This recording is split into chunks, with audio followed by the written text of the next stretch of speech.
এবং বাংলাদেশের বাইরে পৃথিবীর বিভিন্ন প্রান্তে যেখান থেকে চ্যানেল আই দেখছেন আপনাদের সকলকে সাদর আমন্ত্রণ তৃতীয় মাত্রা দেখবার জন্য। প্রিয় দর্শক, কোভিড-19 বা করোনা ভাইরাস এক মহা আতঙ্কের নাম এবং এই আতঙ্ক ছড়িয়ে পড়েছে গোটা বিশ্ব জুড়ে।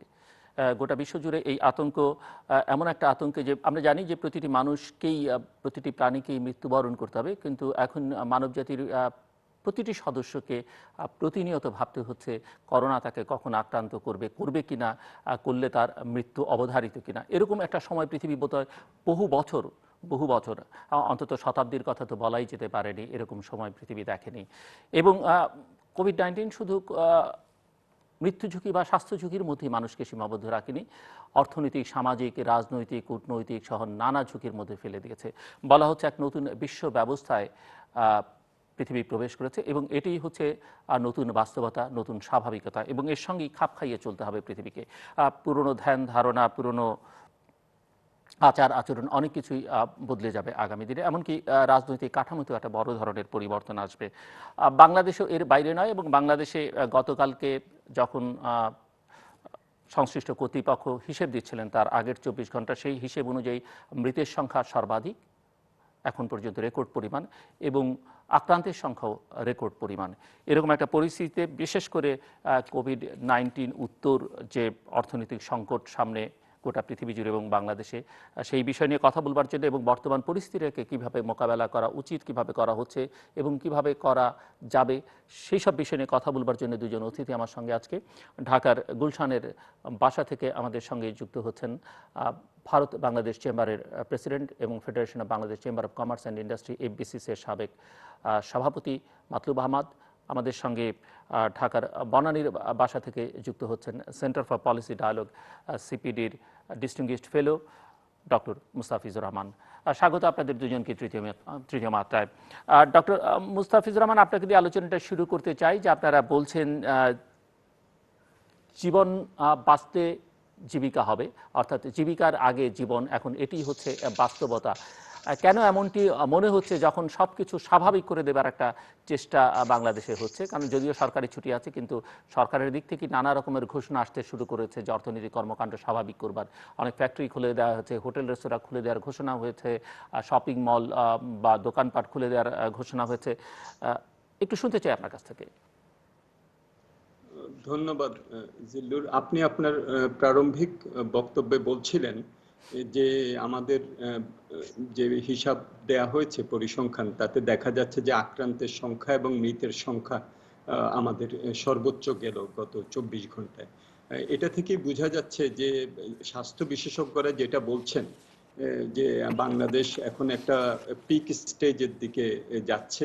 অন্যান্য অনেক দেশে যখন নাকি সেটা ক্রস করে একটা প্লেচুইং হয়েছে, ফ্ল্যাটেনিং হয়েছে এবং তারপরে নিচের দিকে যাচ্ছে, আমাদের দেশে যারা এগুলো নিয়ে বিশেষজ্ঞ তারা অনেকেই বলছেন যে আমরা এখন এই পিক স্টেজের মধ্যে যাচ্ছি। সুতরাং সেটাকে যদি আমি মাথায় নেই তাহলে 4টা স্টেজ হয়তো আমরা চিন্তা করতে পারি। একটা হলো যে প্রধানত স্বাস্থ্য ইমার্জেন্সি এক, দ্বিতীয়ত হলো যে স্বাস্থ্য এবং অর্থনীতি, তারপরের স্টেজে যে অর্থনীতি এবং স্বাস্থ্য, এবং তারপরে মূলত অর্থনীতি। আমি যদি এইভাবে 4 ভাবে যদি সাজাই তাহলে কিন্তু এখনো যদি আমরা প্রথম স্টেজেই থাকি, যখন নাকি হেলথ ইমার্জেন্সিটাই আমাদের সবচেয়ে বেশি চিন্তা করা উচিত, সেটাকে মাথায় রেখেই কিন্তু আমাদের অন্যান্য কর্মকাণ্ড করতে হবে। সেজন্যই আমরা বলেছি যে যেহেতু আমরা ওই স্টেজে আছি, এখন লকডাউন আরো কন্টিনিউ করা, আমাদের মূলত হেলথ ইমার্জেন্সির যেসব বিষয়গুলি আছে সেগুলোকে গুরুত্ব দেওয়া। এখন কিভাবে আমরা আগামী আরো কিছুদিন আমরা আমাদের যারা নাকি আমরা জানি যে অনেকেই জীবিকার তাদের ব্যবস্থা নাই, তাদেরকে কিভাবে আমরা জীবিকার নিশ্চয়তা দিতে পারি। সরকারও বেশ কিছু করছেন, তারা আমাদের যে যে নিরাপত্তা বলয় আছে সেখানে তারা বাড়াচ্ছেন, সেটার আওতা খাদ্য বিতরণ করা হচ্ছে। আমরা জানি যে ক্যাশ ট্রান্সফারেরও একটা চিন্তা ভাবনা হচ্ছে যে 50 লাখ মানুষকে 2000 টাকার মতো দেয়া যায় কিনা, তাহলে হয়তো 2500 হলে এটা 1200 কোটি টাকা হবে। আমরা অবশ্য সিপিডি থেকে বলেছিলাম যে এটা সবটা কাভার করা হবে যাবে না, আমরা 17 মিলিয়ন হাউস হোল্ডকে 8000 টাকা করে 2 মাস দেওয়ার কথা আমরা একটা হিসাব করেছিলাম, তাতে করে 26,000 কোটি টাকা হয়। আবার অনেকে দারিদ্র্যসীমার নিচে এর মধ্যে পড়ে গেছেন। আমরা সেই হিসাবে 19 মিলিয়ন হাউস হোল্ডের কথা বলেছিলেন, খানার কথা। সেটা 16,000 টাকা করে হলে 29,000 কোটি টাকা। এটা জিডিপির এটা 1% কাছাকাছি হয়। তো সেরকম আমরা একটা হিসাব দিয়েছিলাম। অর্থাৎ যেটা বলতে চাচ্ছি সেটা হলো যে যদি আমি প্রথম স্টেজেই থাকি, যেটা নাকি যে হেলথ হলো সবচেয়ে বেশি এখন গুরুত্বপূর্ণ, তাহলে আমাকে ক্যাশ ট্রান্সফার করে এবং ফুড চেইনটাকে মেনটেন করে আমাকে লকডাউনটাকে আরো কিছুদিন আমার প্রলম্বিত করার প্রয়োজন পড়বে। কারণ আমরা এই ঝুঁকিটা নিতে পারবো না যে আমরা খুলে দিলাম এবং মানুষ যেসব কমপ্লায়েন্সের কথা বলে আমরা খুলছি সেগুলো ওইসব সংশ্লিষ্ট প্রতিষ্ঠানে সেগুলো পালন করতে পারলেন না, আর সরকারেরও যে এনফোর্সমেন্ট মেকানিজম আছে সেটাও যথেষ্ট পরিমাণে শক্তিশালী না যে সেটাকে দেখভাল করবেন। সুতরাং ওরকম একটা অবস্থায় কিন্তু আরেকটা দ্বিতীয় পিকের দিকে আমরা চলে যাওয়ার আশঙ্কা আছে। আপনি যদি খেয়াল করে থাকেন, একটা আমি দেখলাম যে ইউটিউবে একটা খুবই একটা ভাইরাল হয়েছে। সেখানে দেখা যাচ্ছে যে এক পাশে হলো নিউজিল্যান্ডের প্রধানমন্ত্রীকে দেখাচ্ছে, আরেক পাশে ইউকের প্রধানমন্ত্রীকে দেখানো হচ্ছে, এবং কিভাবে দুটো দেশ এটাকে ট্যাকল করার চেষ্টা করেছে। আপনি জানেন যে ইউকেতে তারা ওই হার্ড ইমিউনিটির ওই কনসেপ্টে যে তারা এটাকে ট্যাকল করার চেষ্টা করেছে, সেটা আপনি জানেন যে এটা এখন 40,000-এর কাছাকাছি চলে যাচ্ছে মৃতের সংখ্যা। জি। এবং নিউজিল্যান্ডে এটা বোধহয় এখনো 200-র কম আছে।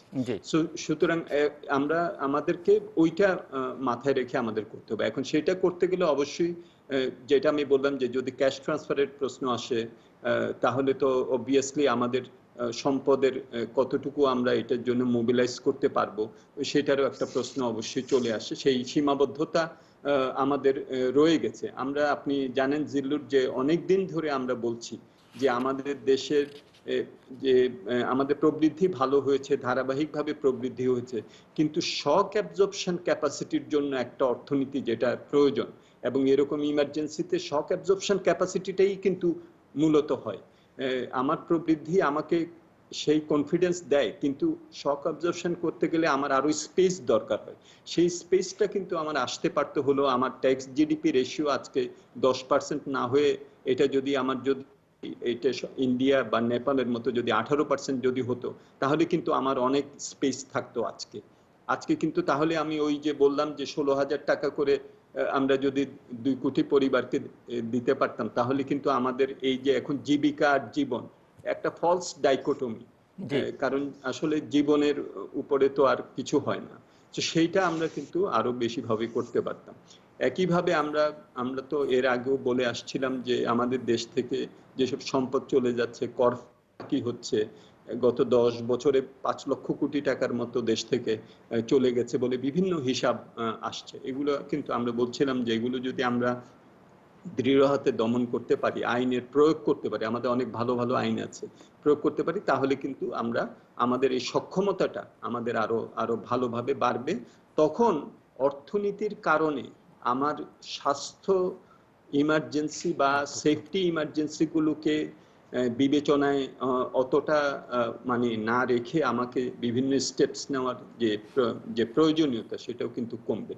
সেজন্য আমরা বলেছি, আপনি দেখেছেন যে আমরা আমাদের বাজেটের প্রস্তাব দিয়েছি, এবং সেই প্রস্তাবেও আমরা বলেছি যে কিভাবে আমাদের সম্পদ আরো এখন সুসংহত করা যায়, আহরণ করা যায়, বিদেশি সহায়তা কত বেশি আমরা ব্যবহার করতে পারি, সেটা দিয়ে আমাদের এখন সেই সক্ষমতাটা আনতে হবে, যাতে করে আমাদের এই জীবন ভার্সেস জীবিকা, এই যে একটা আমি বলবো যে একটা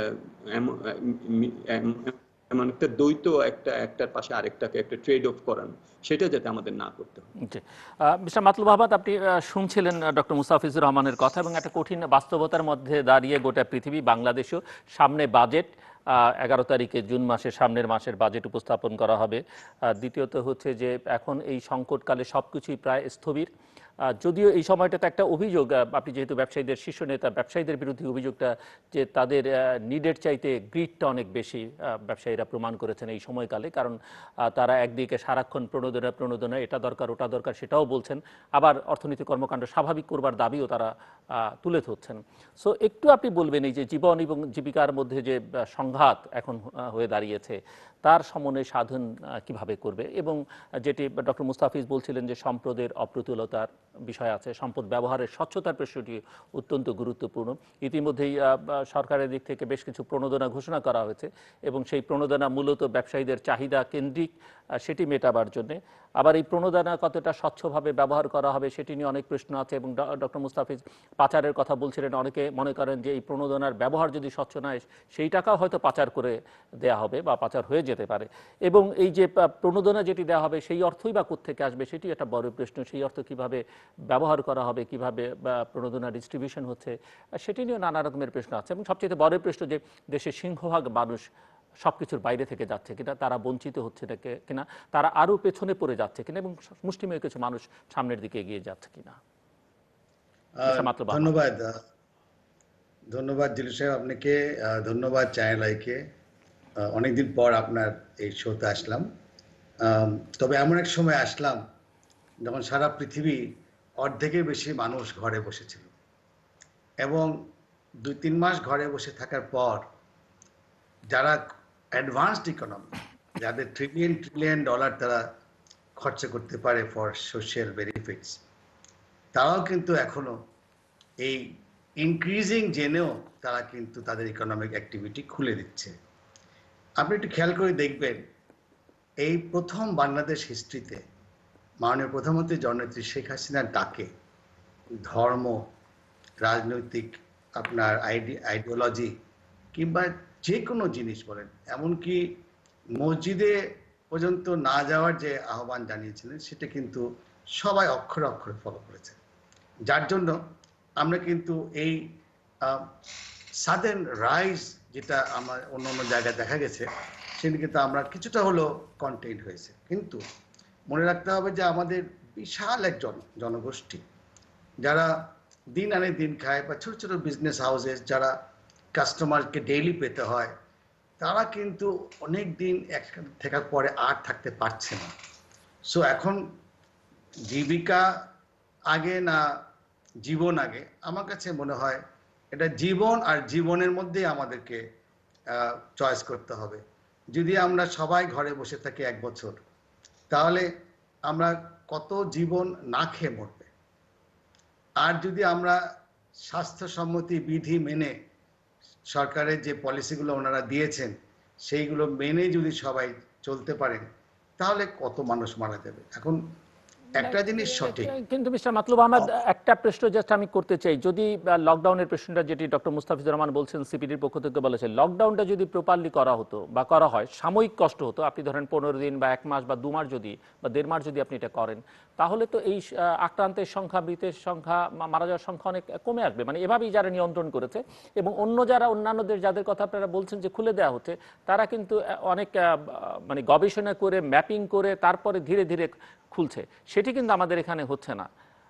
আর এমন একটা বাস্তবতা যে এমন সামনের দিকে আপনার রিসোর্সের কথা ডক্টর রহমান বলছিলেন যে আপনি কিন্তু বাইরের সহযোগিতাও যে খুব বেশি সামনের দিনে পাবেন আপনার সম্পদ আহরণের জন্য, সেটা কিন্তু হবে না। তো বাস্তবতা কিন্তু অনেক কঠিন।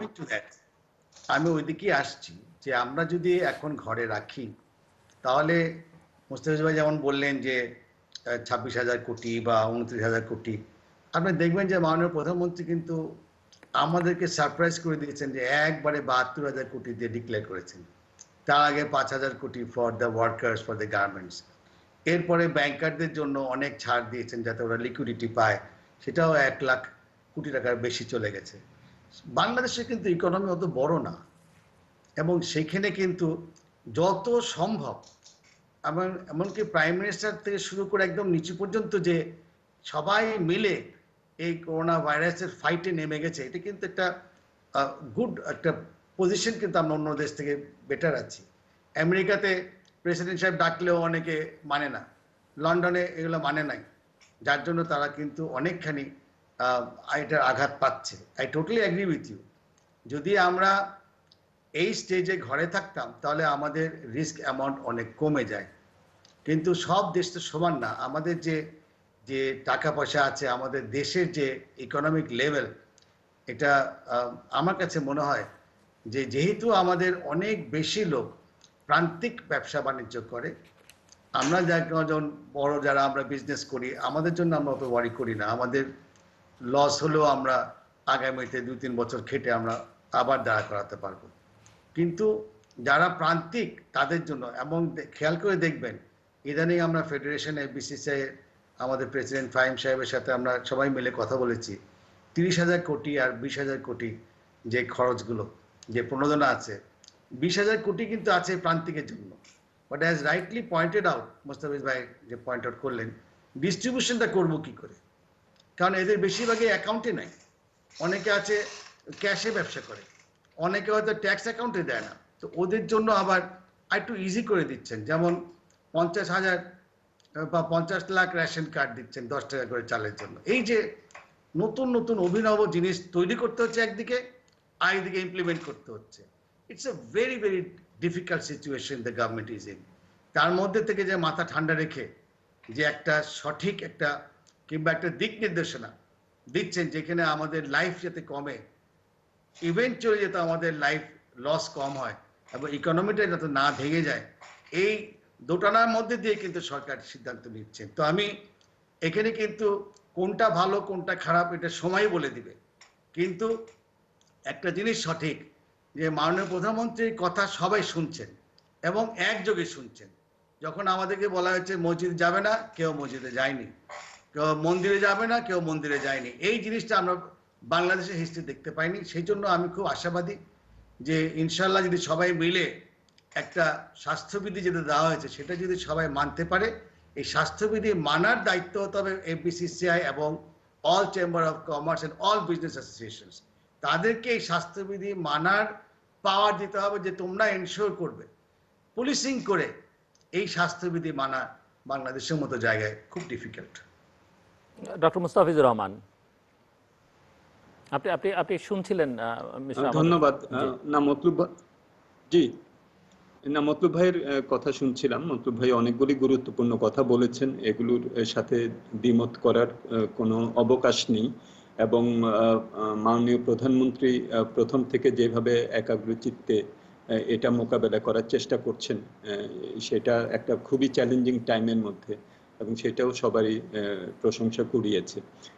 এখন প্রশ্নটা হলো যে আমাদের যদি আমরা মনে করি যে আমাদের এটা পিক পিরিয়ড পার হয়ে গেছে, তাহলে স্পষ্টভাবে কারা এই সিদ্ধান্ত নিলেন, এটা তো একটা বিশেষজ্ঞদের সিদ্ধান্ত হতে হবে, তাই না? এটা একটা এটা এটা এটা স্বাস্থ্য বিশেষজ্ঞ যারা, তাদেরকেই বলতে হবে। তাহলে ট্রান্সপারেন্টলি তাহলে তাদেরকে এটা জবাবদিহিতামূলক, অ্যাকাউন্টেবিলিটি এবং ট্রান্সপারেন্টলি এটা তাহলে বলতে হবে যে কি কি সিদ্ধান্তের আলোকে তারা মনে করছেন যে এখন আমরা পিক পিরিয়ড পার হয়ে আমরা এখন নিচের দিকে আমরা যাচ্ছি। সেটা আমরা কিন্তু অন্যান্য যারা আছেন বিশেষজ্ঞ, আমরা কিন্তু তাদের উপরে নির্ভরশীল। আমি অর্থনীতির ছাত্র, আমি কিন্তু স্বাস্থ্য বিশেষজ্ঞ নই, কিন্তু আমি স্বাস্থ্য বিশেষজ্ঞদের মতামত দ্বারা পরিচালিত হই। এবং আমার বক্তব্য এখানে, যেহেতু আমি বলছিলাম যে প্রথম স্টেজটা হলো স্বাস্থ্য, তারপরে স্টেজে আমরা স্বাস্থ্য এবং অর্থনীতির ওই স্টেজে যাব। সুতরাং আপনি জিল্লুর বলছিলেন মকতুব ভাইয়ের কথার প্রেক্ষিতে যে আমরা কি তাহলে আমরা এখন যে পিরিয়ডটা, এই পিরিয়ডটা কি আমরা কি পিক পিরিয়ড কি পার হয়েছি, এটা কি আমরা কি বলতে পারছি? আসলে কিন্তু অনেক বিশেষজ্ঞ বলছেন যে আমরা সেটা বলতে পারছি না। তাহলে কিন্তু আমরা আরেকটা বড় বিপদের মধ্যে আমরা পড়ব। সুতরাং অর্থনীতির, এটা মতলুব ভাই যেটা বলেছেন যে অর্থনীতির একটা আমাদের এখন জীবিকার যে প্রশ্নের যে গুরুত্বটা, সেটা অবশ্যই আমরা জানি। আমি আরো পরিসংখ্যান দিয়েও বলতে পারি যে আমাদের যে শ্রমবাজারে যে 61 মিলিয়ন, 6 কোটি 10 লক্ষ মানুষ যারা আছেন, তাদের মধ্যে 1 কোটি তো দিন এনে দিন খান। সুতরাং তাদের তো কোনো ধরনের সুযোগ এই সময় নাই। আমরা জানি যে 2 কোটি 70 লক্ষ আছেন বাকি, তাদের মধ্যে একটা বড় অংশ তারা ছোট ছোট ব্যবসায়ী, ক্ষুদ্র ব্যবসায়ী, তাদের এখন রুটি রুজির বন্ধ, সেটা আমরা জানি। এবং বড় একটা একমাত্র অংশ হয়তো 1 লক্ষ তো বেকার হয়ে যাবে সামনের দিকে, অনেকে বেকার হয়ে গেছেন জি এবং আরো বড় একটা অংশ সামনে হ্যাঁ, বেকার হবে। অনেকে যারা আছেন তারা বেকার হবেন। আমরা জানি যে এখানে আপনি আরেকটা এলিমেন্টও আনতে পারতেন, যে আমাদের বিদেশে যারা আছেন, যারা প্রতি বছর আমাদের 6-7 লাখের মতো যাচ্ছেন, তারা যেতে পারছেন না। শ্রমবাজারে এবং এইটার এবং একটা প্রেসার পড়বে। ইতিমধ্যেই ফেরত আসতে শুরু বাইরে করেছেন, বাইরে থেকেও শুরু ফেরত করেছেন। আসতে হয়তো হবে। এবং আমরা বলেছি যে এখনই কিন্তু সময় যে দ্বিপাক্ষিকভাবে এইসব দেশের সাথে আলাপ আলোচনা করা, কারণ প্রত্যেক দেশই এখন চেষ্টা করবে যে তাদের মানুষগুলোকে সেখানে রাখা যায় কিনা। কলম্বো প্রসেস আছে, যেখানে নাকি যারা পাঠান এবং যেসব দেশে তারা যান, এদের একটা সেটা প্ল্যাটফর্ম, সেসব জায়গায় একটা দাবি তোলা যে যাতে করে তাদেরকে ফেরত পাঠানো না হয়। কারণ এই ধরনের বড় যদি একটা ফেরত পাঠানো হয়, তাহলে আমাদের দেশের জন্য এটা একটা অসহনীয় অবস্থার একটা সৃষ্টি করতে পারে। শ্রমবাজারের উপরে একটা চাপ তো আছে। এগুলো সবই মানলাম, কিন্তু মানার পরও যেটা নাকি আমরা আর কি বলতে চাচ্ছি, সেটা হলো যে এইটা আমরা স্বাস্থ্যের যে ঝুঁকিটা, সেই ঝুঁকিটা আমরা যে বলছি যে আমরা এটা অ্যাসোসিয়েশনগুলো মানবে বা কমপ্লায়েন্স এনফোর্সমেন্ট করা হবে। আমরা তো দেখেছি এর আগে কিছু কিছু ফ্যাক্টরিতে অলরেডি তো খোলা হয়েছিল, এবং সেখানে কিন্তু আমরা দেখেছি যে এগুলো মানা বাংলাদেশের প্রেক্ষাপটে কিন্তু খুবই খুবই কঠিন। সুতরাং এবং সেটা সেটা হয়তো আমরা যখন নাকি পিক পিরিয়ডটা পার হয়ে যাব, সেভাবেই আমাদের করতে হবে। এটার সাথে আমি মতলব ভাইয়ের সাথে একমত। প্রশ্নটা হলো যে সেই সময়টা কখন আসবে, আমরা কি বড় একটা ঝুঁকির মধ্যে কি যাব কিনা, সেইটার সিদ্ধান্তটা কিন্তু, যেটা আমি প্রথমে বলছিলাম, যে নির্ভর করে যে আমার সক্ষমতার উপরে। অবভিয়াসলি যদি সম্পদ অপ্রতুল হয়, তাহলে এক ধরনের সিদ্ধান্ত বাধ্য হয়ে নিতে হবে। কিন্তু আমাদের মনে হয়, মতলব ভাই যদিও বলেছেন যে আমাদের অর্থনীতি ক্ষুদ্র, কিছুদিন আগেও আমরা বলতেছিলাম যে আমরা 41তম বৃহৎ অর্থনীতি, আমরা 30-এর মধ্যে চলে আসব, এবং এটা আমাদের অবশ্যই আমাদের অর্থনীতি হিসাবে, জাতি হিসাবে, দেশ হিসাবে গর্বের কথা। তো সেইটা বললে মতলব ভাই হবে না, এটা আমাদের বের করতে হবে সম্পদ। মাননীয় প্রধানমন্ত্রী তো 1 লক্ষ কোটি টাকার উপরে আপনি বললেন যে এটা আমাদের ঋণ নির্ভর একটা প্যাকেজের মধ্যে তো আমরা তো গেছি, এবং এখানে ক্যাশ ট্রান্সফারেরও পরিকল্পনা করা হচ্ছে। কথা হলো যে এই যে আমাদের স্বাস্থ্য ঝুঁকিটাকে আমরা যাতে যাতে বিবেচনায় নেই, এবং একটা দ্রুত সিদ্ধান্তের মধ্যে যে আমরা যাতে একটা বড় ধরনের বিপদে না পড়ি। কিন্তু তারপরও এটা আমি একমত যে আমাদেরকে, এবং এটা আমরা বলছি যে এটা হয়তো, এবং বিভিন্ন দেশের অভিজ্ঞতা দেখা যাচ্ছে, উই আর টকিং অ্যাবাউট হয়তো কি 1 মান্থ অর 6 উইকস, এরকম একটা ব্যাপার। তারপরে দেখা যায় যে এটা কন্টেইনড হয়ে যায়। সুতরাং এই কন্টেইনমেন্টটা যদি আমরা ভালোভাবে করতে পারি, তো তাহলে আমরা যেগুলো উনি বলেছেন, আমাদের মধ্যমেয়াদী স্বল্পমেয়াদী বিভিন্ন অর্থনৈতিক পরিকল্পনা তো আমাদের করতে হবে। বাজেট আসছে, বাজেটে আমাদের আগামী বছরে কিভাবে আমরা এই ধকল, আপনি ঠিকই বলেছেন যে অনেকে বেকার হয়ে যাচ্ছে, বেকার হয়ে যাবে, তাদেরকে কিভাবে আবার আমরা কাজে নিয়ে আসতে পারি। তবে সেই দিক থেকে আমাকে যদি জিজ্ঞাসা করেন, আমি বলবো যে আমরা যদি এটা কাটিয়ে উঠতে পারি স্বাস্থ্য ইমার্জেন্সিটা, তাহলে আমাদের অর্থনীতি আবার যে আমাদের যে উন্নয়নের যে ট্র্যাক, সেটার মধ্যে আমরা আবার দ্রুত যেতে পারবো। আপনি খেয়াল করেন, আপনি একটা প্রশ্ন হয়তো বা করতেন আমাদেরকে, হয়তো বা পরবর্তীতে করবেন, আমি একটু সেটা বলি। সেটা হলো যে এর মধ্যেও খাদ্য নিরাপত্তা, এটা যে আমরা যে রেখেছি, আমরা অনেক সময় যেটা আমরা পাই সেটা সম্বন্ধে আমরা খেয়াল বলি না। রাখি না। হ্যাঁ, আপনি দেখবেন ওয়ার্ল্ড ফুড প্রোগ্রাম তারা বলেছে যে পৃথিবীতে বিভিন্ন দেশে দুর্ভিক্ষ অবস্থা হবে, বাংলাদেশে কিন্তু আপনি এরকম কিছু শুনবেন না। জি। শুনবেন না এই কারণেই যে গভর্নমেন্টের যেভাবে তারা স্টক পাইল আপ করেছেন, যেভাবে তারা এই লকডাউনের মধ্যেও ফুড চেইনটাকে চালু করেছেন, এবং ফুড চেইনের মধ্যে আপনি দেখেন উৎপাদন আছে, সেখান থেকে আপনার স্টোরেজ আছে, তারপরে আপনার হোলসেল আছে, রিটেল আছে, ভোক্তার কাছে নিয়ে যেতে হবে।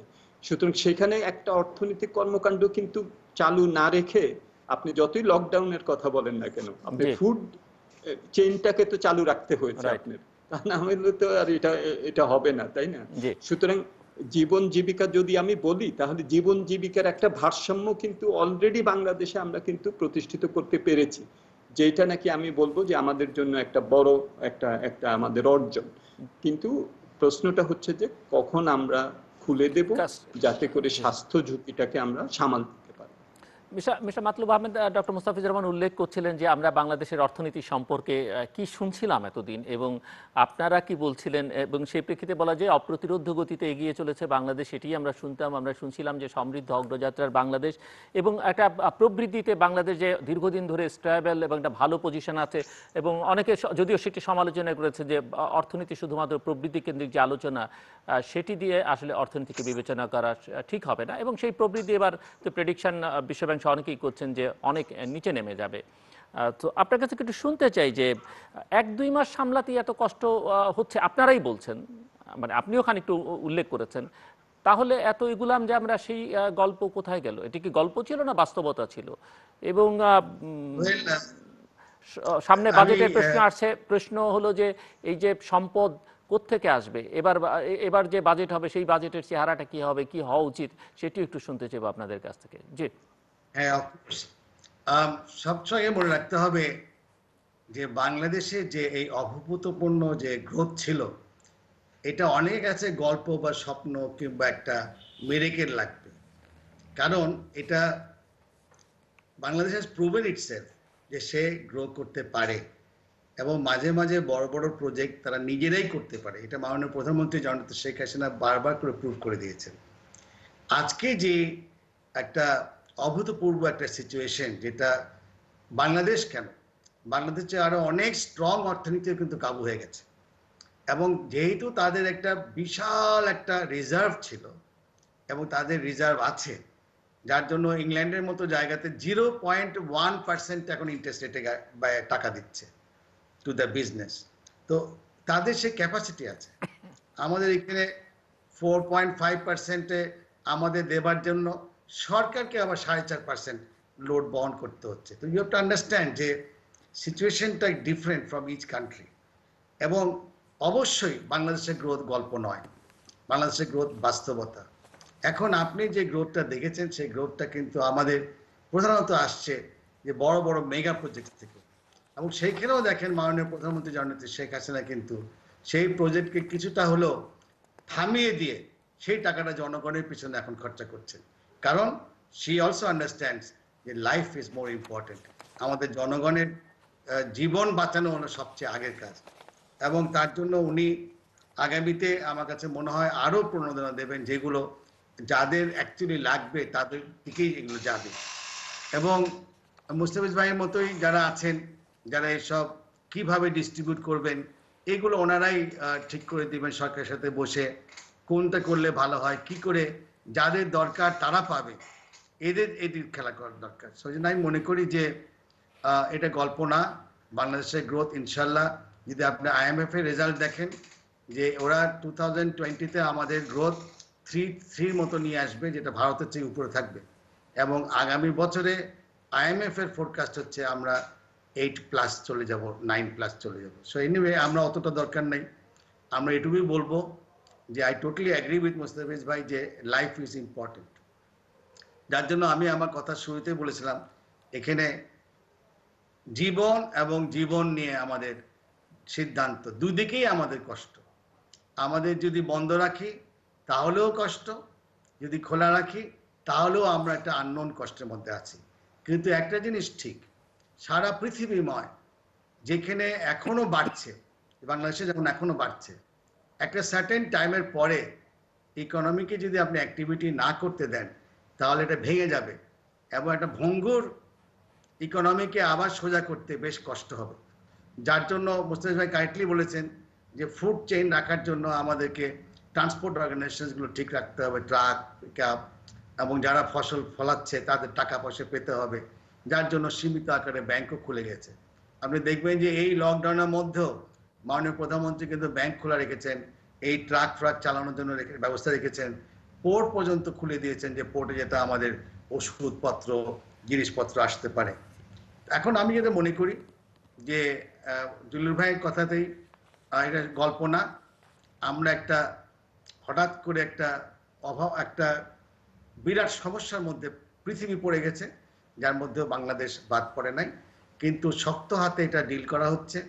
এবং এই যে সিদ্ধান্তগুলো কি হবে তার জন্য টাস্কফোর্স আছে, এবং জনগণকে ইনফরমেশন দেওয়ার জন্য প্রায় 400-500 ডাক্তার নিয়ে একটা টাস্কফোর্স করা আছে যারা সকাল বিকাল ইনফরমেশন দিচ্ছে।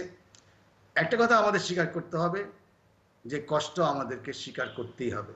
সেই কষ্টটা কতটা লাঘব করা যায়, কত মানুষকে আমরা সেভ করতে পারি, সেখানেও দেখবেন যে প্রাইভেট সেক্টর থেকে শুরু করে পলিটিক্যালরাও রাস্তায় নেমে গেছে। ওরা ওয়ার্ডে ওয়ার্ডে যাচ্ছে, ওয়ার্ডে ওয়ার্ডে ত্রাণ কমিটি করছে এবং দে আর এনশিওরিং যাতে আমাদের কেউ না খেয়ে মারা যায়। সেজন্য I am quite happy with what they are trying to do. কিন্তু এইটার আনসার কারোর কাছে নাই। জিলুর ভাই, আমার মনে আপনার কাছে থাকবে না। যে আমার কাছে তো নেই, কারণ আমি সে কারণে তো প্রশ্ন করার কাজ নিয়েছি, কারণ উত্তর থাকলে তো এই জায়গায় হয়তো বসতাম না। ডক্টর মুস্তাফিজুর রহমান, শুধুমাত্র রাষ্ট্রীয় প্রণোদনা প্যাকেজ দিয়ে কি আসলে যে অর্থনৈতিক ক্ষতি সেটা মোকাবেলা করা সম্ভব কিনা? সম্ভব তো নয়, সেটি আপনাদের দুজনের কথাই বোঝা গেছে। সো এখন করণীয় কি আসলে? কৌশল সুনির্দিষ্ট প্রস্তাব যদি আমরা বলি, এবং অনেকেই বলছেন অনেক দেশ তো ইতিমধ্যে 2, 3, 4 বছরের পরিকল্পনা করেছেন এই সংকট তারা কিভাবে মোকাবেলা করবেন। আমরা কানাডার কথা বলতে পারি, অন্যান্য দেশের কথা উল্লেখ করতে পারি। সো বাংলাদেশের সামনে আসলে এখন সুনির্দিষ্ট মানে মোটা দাগে কি কি পদক্ষেপ নেওয়া দরকার বলে মনে করেন, এবং সেটি বাজেটেই তার একটা প্রতিফলন হয়তো আমরা দেখতে চাইবো নাগরিকরা, এবং অর্থনীতিবিদ হিসেবে আপনি কি মনে করেন, ব্যবসায়ী নেতা হিসেবে মিস্টার মাতলুব আহমেদ কি মনে করেন? আমার হাতে খুব বেশি সময় নেই, ছোট করে যদি বলেন ডক্টর মুস্তাফিজুর রহমান। হ্যাঁ, ধন্যবাদ জিল্লুর।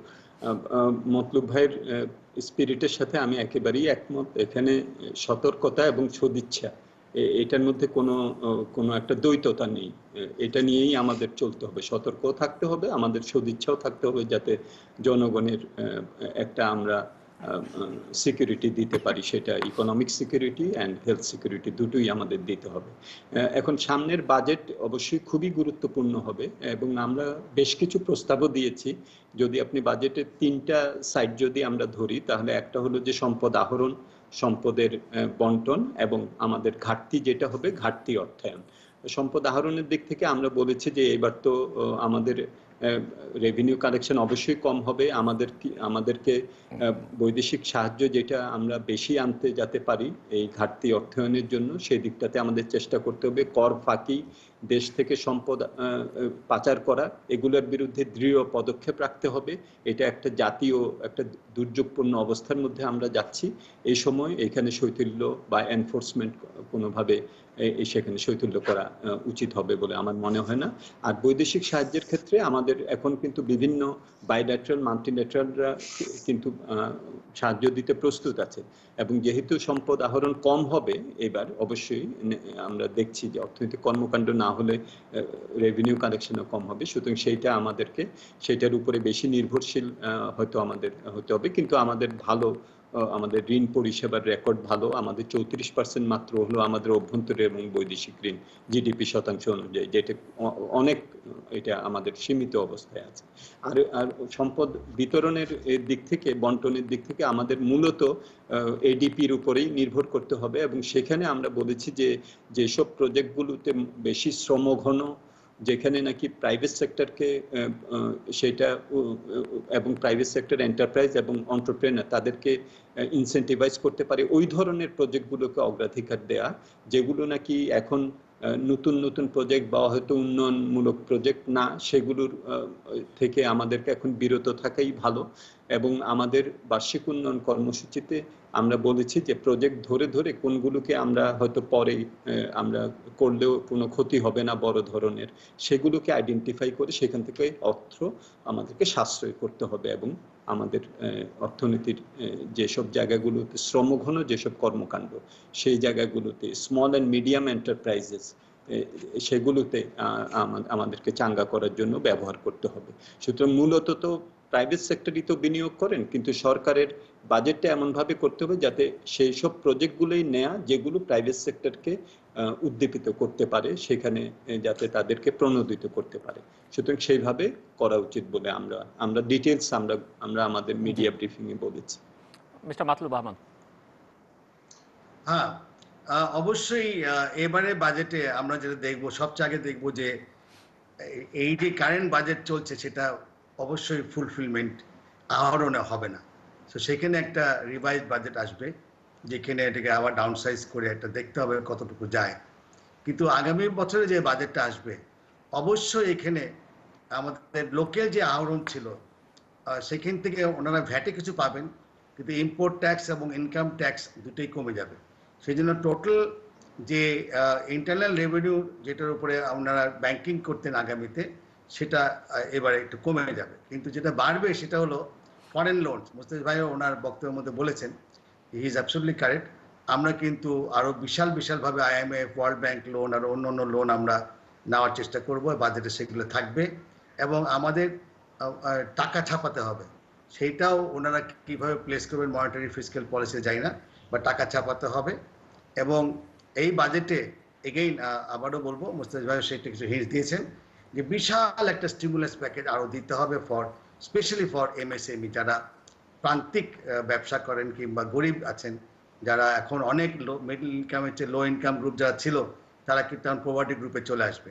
তাদেরকে আবার যাতে সুইচ করে 1 বছরের মধ্যে আবার ব্যাক করে নিতে পারি, তাদের জন্য এইসব স্টিমুলাস প্যাকেজ করতে হবে। একটা কথা বলা দরকার যে মাননীয় অর্থমন্ত্রী এবারে বেশ সমস্যায় থাকবেন বাজেট তৈরি করতে, কিন্তু এটা অ্যাকসেপ্টেবল বাই অল যে এই সিনারিওতে বাজেট দেওয়া খুব ডিফিকাল্ট এবং ফোরকাস্ট করাও খুব ডিফিকাল্ট।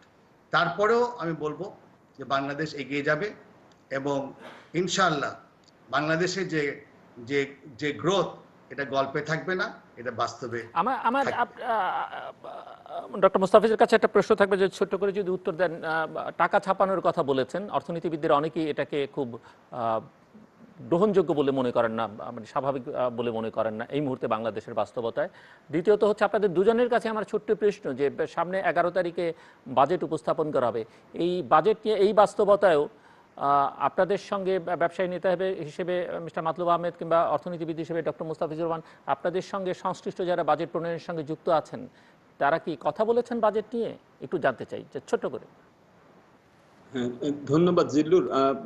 এটা আগে যখন নাকি বাজেট হয়েছে তখন আমরা বিভিন্ন আলোচনায় আমাদেরকে ডাকা হতো, মাননীয় অর্থমন্ত্রী আমাদেরকে ডেকেছেন। এটা ধারাবাহিকভাবেই সেটা অর্থনীতিবিদদের সাথে আলোচনা হয়েছে। এবার যেহেতু সামনাসামনি আলোচনার সুযোগ ছিল না, আমরা সিপিডির পক্ষ থেকে বলতে পারি, আমরা NBR এর কাছ থেকে আমরা অফিসিয়ালি চিঠি পেয়েছিলাম আমাদের প্রস্তাব দেওয়ার জন্য। আমরা NBR কে আমাদের রাজস্ব প্রস্তাব দিয়েছি। আমরা মাননীয় অর্থ সচিবের সিগনেচার করা আমরা ডিও পেয়েছি, ডিও লেটার পেয়েছিলাম, আমাদেরকে অনুরোধ করা হয়েছিল। আমরা সেটাও তার কাছে আমরা কিন্তু আমাদের প্রস্তাব, সুনির্দিষ্ট প্রস্তাব বাজেটের আমরা দিয়েছি। আর টাকা ছাপানোর যেটা, এটা নিয়ে কিছুটা আমার মনে হয় যে জনমানসে একটা কনফিউশনের সৃষ্টি হয়েছে। মানে টাকা ছাপানো মানে কিন্তু অর্থনীতিতে যে টাকশালকে বলে দিলাম যে তুমি সারা দিন রাত ওভারটাইম কাজ করো আর টাকা ছাপাও, আর ওইটাকে হেলিকপ্টার মানি বলে আর কি। ওইটা নিয়ে তারপর আমরা এটা ছড়িয়ে দিলাম, এটা হেলিকপ্টার থেকে নিচে ফেলে দিলাম আর মানুষ ওইটা নিল। আসলে ওইভাবে টাকা ছাপানো হয় না। সেন্ট্রাল ব্যাংক অনেক সময় এটা নিউ মানি ক্রিয়েট করে। যেমন আমি যদি 1% যদি আমি CRR কমাই, তাহলে কিন্তু আমার সিস্টেমের মধ্যে 12,500 কোটি টাকা আসে। তো এইভাবে আমাদের দেশে চেষ্টা করা হচ্ছে নতুন অর্থ যাতে ইনজেকশন হয়, সেভাবে এটা করা যেতে পারে। এবং সেটা যদি করা হয় এবং আমরা যদি উৎপাদন ব্যবস্থা যদি ঠিকমতো রাখতে পারি, তাহলে এটা ইনফ্লেশনের প্রেশারও ক্রিয়েট করবে না। সুতরাং সেই ধরনের টাকা, নতুন টাকা সেটা সংকুলান করা বা সিস্টেমের মধ্যে নিয়ে আসা, এটা কিন্তু আমরা করছি, সেন্ট্রাল ব্যাংক আমাদের করছে। সুতরাং সেইটা আমাদের অব্যাহত রাখতে হবে।